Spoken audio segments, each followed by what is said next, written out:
Hey guys, what's up? Angry with another Path of Exile Volcanic Fissure of Snaking build guide, and today I want to show you my crit version of the Volcanic Fissure of Snaking, and again a more casual point of view. It's still the POB from Fubguns, so check him out. Really amazing content creator. I took his POB. Why did we change to the crit version? Well, we're gonna have a mod on the helmet. Skills have +2 critical strike chance for each Warcry exerting them, and as far as I know, you can get this only on the new Merc. Always look for the Mercs and that they have that mod. It is really valuable, and as you can see, I have a pretty bad helmet and I still paid around 1 divine. So yeah, you kind of need 1 divine, but with 1 divine I would recommend you to switch to this version. So the normal non-crit version that plays with the resolute technique is perfectly fine for the league start, but as soon as you can get the helmet, get it and then change the crit version. So which things do you need to change for the crit? If you don't have the helmet but you want to have a Volcanic Fissure of Snaking starter guide, just check out my other build guide. So what things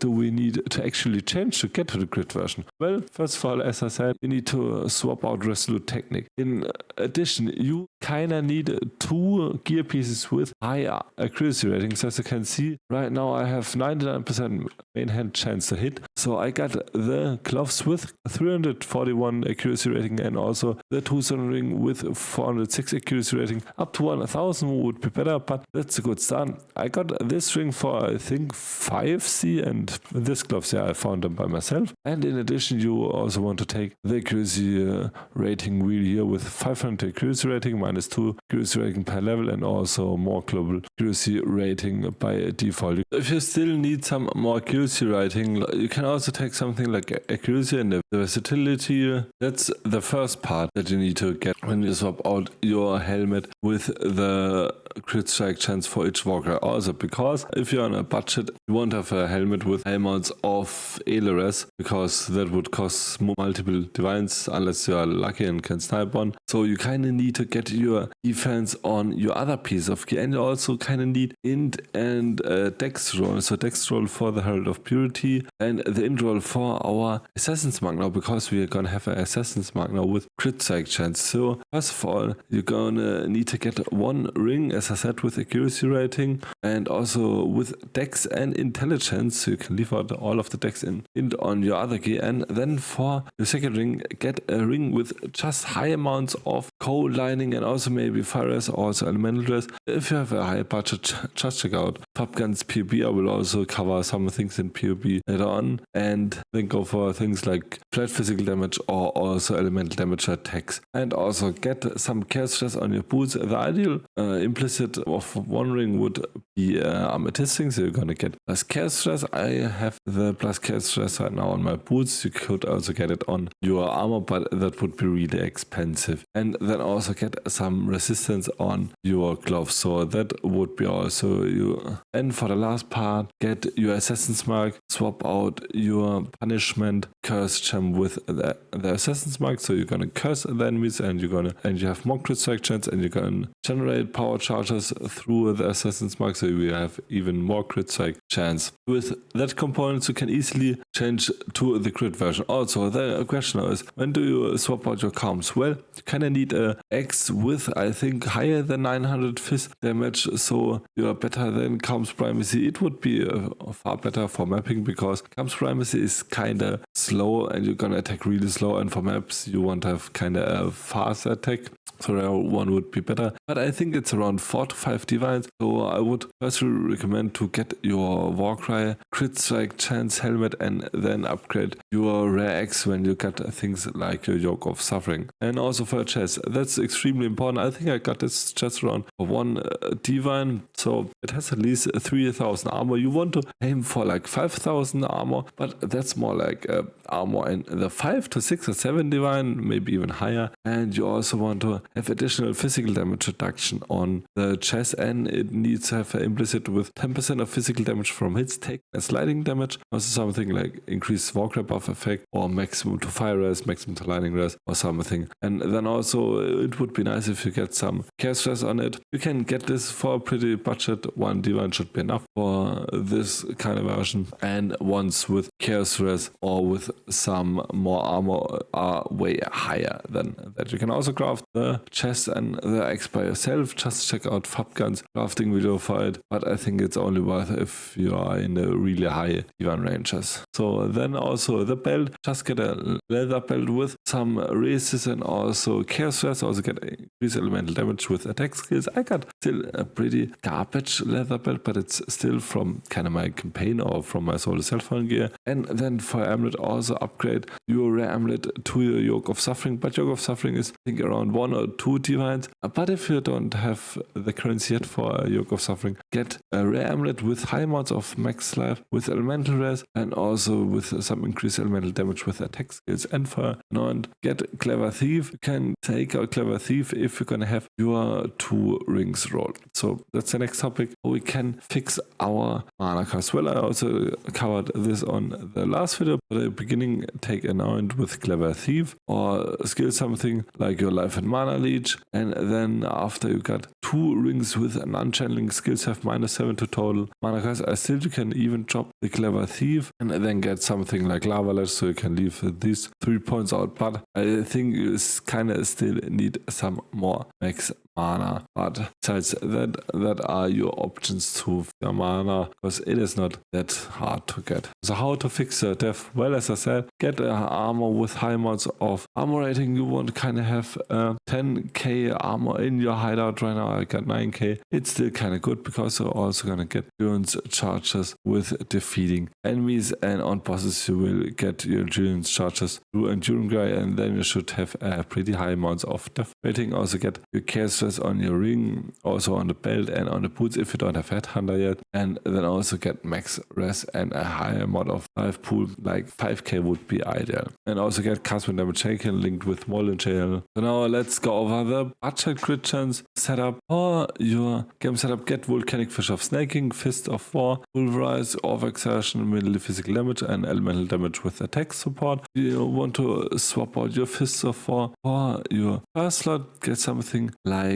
Awakened Fire Penetration or something. You can also get later on Trinity, but you kind of need more cold damage. And also swap out this with Awaken elemental damage with attack support, and also get this out with Awaken melee physical damage support. Then for your weapon, get Auto Exertion, Seismic Cry, Intimidating Cry, and Railing Cry for your first falling. Then get a tooling on it, cast when damage taken, and Molten Shell. Also your 6-link on your chest armor should be pretty easy to get and shouldn't be that expensive. So for your helmet, get Frostblink, Berserker, Enduring Cry, and Blood Rage. For your gloves, get Assassin's Mark, Battle Mage's Cry, Auto Exertion, and Herald of Purities. You're always gonna automatically cast your Assassin's Mark. And for boots, get Infernal Cry, Leap Slam, Fast Attacks, and you can even swap Enduring Cry with your Infernal Cry, and then you can also get something like Combustion to further boost your gems, because honestly we don't even run Infernal Cry because we don't have room for it. And for jewels, before you're gonna get any of the fancy unique jewels, just get some normal crit strike, multiplier, crit strike, chance, attack speed, and max life jewels. You can also socket the jewels in here on the basic jewel socket, in here, and also in here. Now to the POB of Fubgun for the kind of mid-game version. As you can see, we're gonna have Yoke of Suffering now, and also we have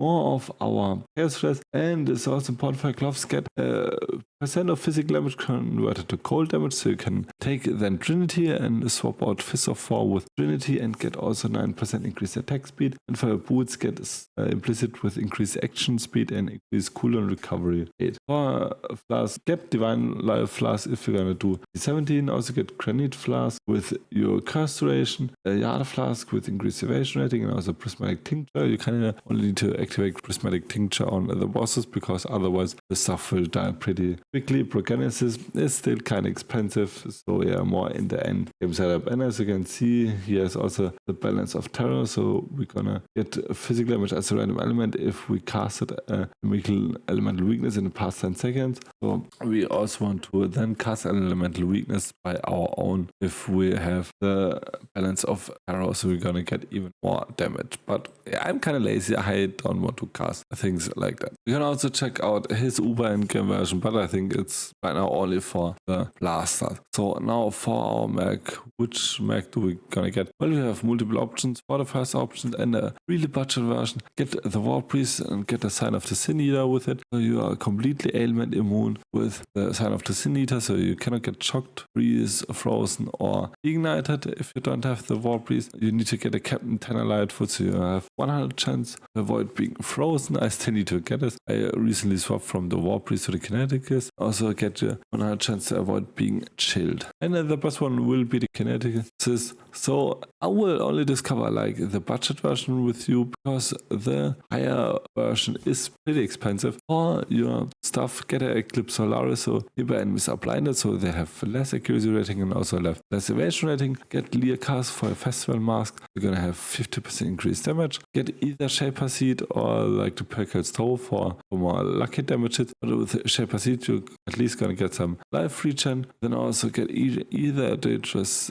Damning or the ring that will give you up to the equal amount of power charges as curse limits, that should be 3. And for other ring, I'm currently testing out a Crowder Signet, so enemies are Intimidator and Critical Strike for 4 seconds after my Merc casted a spell. And for your shield, I'm also testing out a replica, so in Victoria's Charity, so we're gonna get increase, so we have a 5% chance to grant endurance charge to nearby allies on hit and also 10% chance to grant frenzy charges to nearby allies on kill. Then for your gloves, get Asa Channel's Touch, so we're gonna get the temporal chance on our enemies, so they have low action speed. And for your belt, get the Calm Binding, so we can have more damage reduction because we're gonna convert 25% of our physical damage to fire. And for boots, you can also look for something like Wake of Destruction or something. It's also pretty good. So then for Ascendancy, if you're still using comms, Primacy, take Grave the Slaughter, Rite of Ruin, Aspect of Carnage, and Warbringer. And then also get things like Versatility if you need accuracy. And also get Warcry Mastery for canon not extra travel skills. And then also it is pretty important to get the